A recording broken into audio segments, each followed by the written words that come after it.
தோல்வியும் தாழ்வும் ஏற்கனவே இருக்குது. அது சாபத்தின் மூலமாக உலகத்தில் நுழைஞ்சிட்டுச்சு. அது நிறைய இருக்குது. இன்னும் அதையே பேசிகிட்டு இருக்கக்கூடாது. அதுதான் கடவுளுடைய சித்தம், அதுதான் நோக்கம், இதுதான் கடவுள் தர்றாருங்கிற மாதிரி சிலர் சொல்கிறாங்க. தப்பு.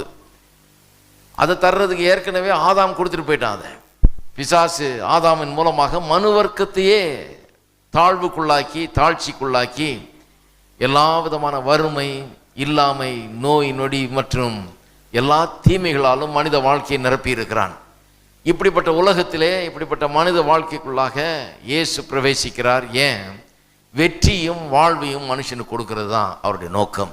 ஆகவே நான் நம்புகிறேன், சபைகள் வெற்றியும் வாழ்வையும் பிரசங்கிக்கிற சபைகளாக இருக்க வேண்டும்.